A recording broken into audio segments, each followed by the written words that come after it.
वाहिगुरु जी का खालसा वाहिगुरु जी की फतेह। इंसान अपना फ़ायदा सोचते हुए ही कोई कार्य करने की कोशिश करता है, पर जब हम महापुरुषों की ज़िंदगी देखते हैं तो वे अपने लिए नहीं औरों के लिए जीते हैं। उनकी ज़िंदगी औरों की मदद करते हुए गुजरती है, इसलिए नहीं कि उससे उन्हें कोई फ़ायदा होगा, बल्कि इसलिए कि उससे किसी दूसरे का दुख दर्द दूर होगा। महापुरुषों की ज़िंदगी से कुछ ऐसे प्रसंग मिलते हैं जिनसे पता चलता है कि हमारी अपनी ज़िंदगी कैसे होनी चाहिए।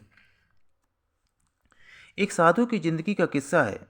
उस जमाने में साधु यात्रा पर जाया करते थे। जब वे एक जगह से दूसरी जगह पर जा रहे थे तो जो खाना वे साथ लाए वो ख़त्म हो गया। चलते चलते एक गांव में पहुंचे। वहां उन्हें रास्ते में एक आदमी मिला। उन्होंने उससे खाने के लिए कहा तो उसने कहा कि आजकल तो हालात बहुत ख़राब हैं, यहाँ तो खाना नहीं मिल सकता, क्योंकि बारिश नहीं हुई है, गेहूँ नहीं उगे हैं, कोई फसल नहीं कटी है। यहाँ पर हर एक की हालत बहुत ख़राब है। साधु जी आगे गए तो उन्हें एक इंसान मिला। उन्होंने उससे कहा कि भाई मुझे भूख लगी है। तो उसने कहा कि यहाँ तो हमारे पास आपके खाने के लिए कुछ नहीं है, मैं आपकी मदद नहीं कर सकता। ऐसे ही उन्होंने कई लोगों से पूछा। सब उनको ना करके अपने अपने घरों की ओर चल पड़े। तो वे सड़क के किनारे पर बेहाल होकर लेट गए। जब वे लेटे हुए थे तो एक बुढ़िया वहाँ से गुजर रही थी। उसने देखा कि कोई सड़क पर लेटा है। उसने जाकर पूछा कि क्या मैं आपकी कोई मदद कर सकती हूँ।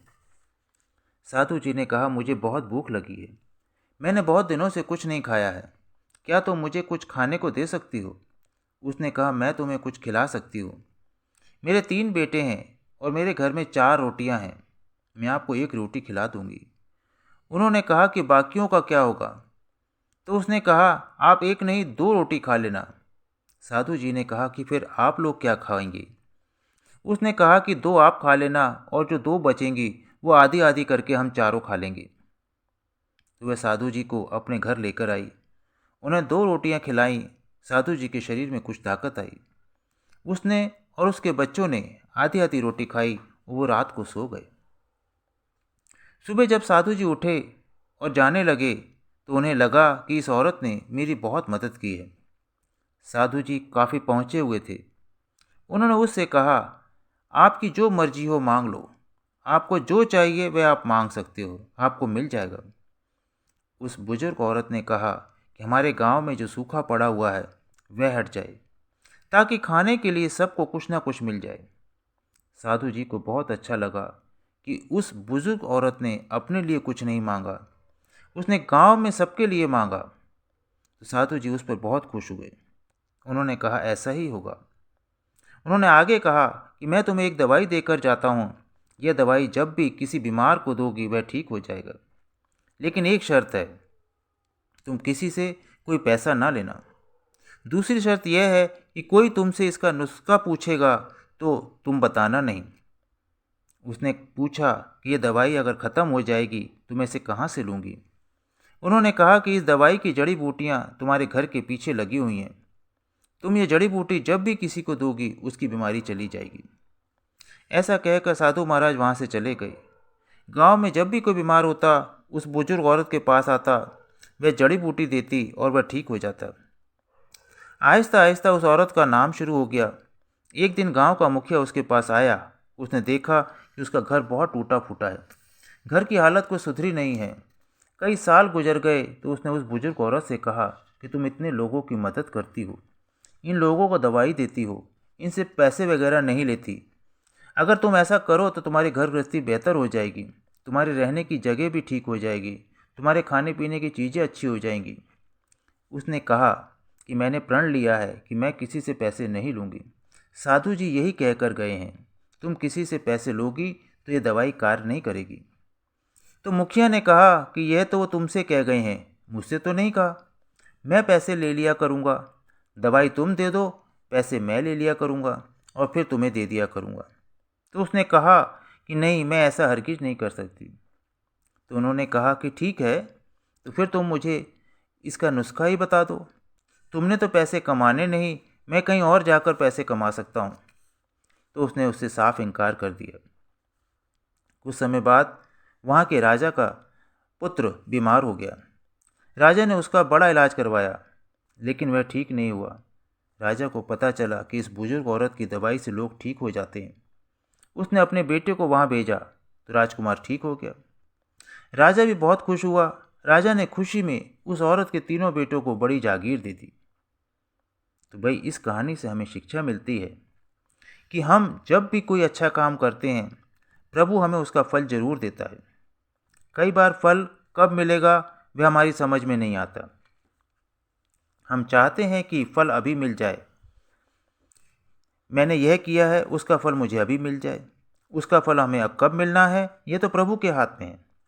अगर हम इस नीयत से करें कि इसमें से हमें फल अभी मिलेगा तो इसका कोई फ़ायदा नहीं। महापुरुष हमें समझाते हैं कि हमें ऐसी ज़िंदगी जीनी है जिसमें हम औरों की मदद करें, निष्काम सेवा भाव से जिएं, तभी हम अपने मंजिल की ओर कदम उठा पाएंगे।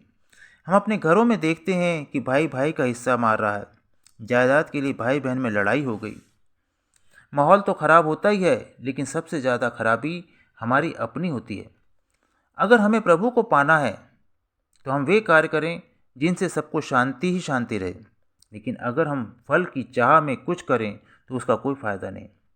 जब हम महापुरुषों की ज़िंदगी देखते हैं तो हम देखते हैं कि उनकी ज़िंदगी का लक्ष्य प्रभु प्रेम की ओर कदम उठाना था। प्रभु प्रेम इंसानों से प्रेम करके ही विकसित होता है। उनकी मदद सिर्फ इंसानों तक सीमित नहीं बल्कि सभी जीवों तक पहुंचती है। जब हम सत्संग में आते हैं तो ये ज़रूरी है कि महापुरुषों ने जो हमें बताया है हम उस पर अमल करें। तो जब हम सुनते हैं उसका तो फ़ायदा होता ही है, पर जब हम अमल करेंगे तो फ़ायदा दुगना चौगुना हो जाएगा। हम ऐसी ज़िंदगी जिएं सच्चाई से, निष्काम सेवा भाव से, तो उसका फल हमें बहुत अच्छा मिलता है। एक राजा की कहानी है। राजा बहुत दयालु था। उसकी ज़िंदगी का मुख्य उद्देश्य औरों की मदद करना था। पर एक बार उससे कुछ ऐसा हो गया जो ठीक नहीं था और वह उसकी जानकारी के बगैर हो गया। जब राजा की मृत्यु हुई तो धर्मराय ने देखा कि ये बड़े दयालु व कृपालु थे। जब धर्मराय ने यमराज से हिसाब किताब किया तो यमराज को भी लगा इन्होंने ज़िंदगी में सब कुछ अच्छा किया है और जो गलती हुई है वह भी इनके जाने बगैर हुई है। उन्होंने अपने दूतों से कहा कि इन्हें स्वर्ग में जाने दो, पर इनसे जो गलती हुई है उसका दंड इन्हें भुगतना ही पड़ेगा। इन्हें नरकों के पास से तेजी से ले जाना, यही इनका दंड है, और फिर इन्हें स्वर्ग में पहुंचा दो। यमराज के दूत राजा को लेकर नरक के पास पहुंचे। राजा को बड़ी तेजी से नरक के पास ले जाकर के जाने लगे। जब राजा वहां से गुजर रहा था तो उसे बड़ी रोने चिल्लाने की आवाज़ सुनाई दी। उसे महसूस हुआ जैसे किसी को बड़ी पीड़ा हो रही है, कोई बड़े दर्द में है। उसने दूतों से कहा, जरा रुको। दूतों ने कहा, नहीं नहीं, हमसे कहा गया है यहाँ से तुम्हें बड़ी तेज़ी से ले जाएं और तुम्हें स्वर्ग में जाना है, नरक में कुछ नहीं करना। राजा ने कहा कि ये आवाज़ें बड़ी दर्दनाक हैं, मैं देखना चाहता हूँ किसको क्या तकलीफ़ है।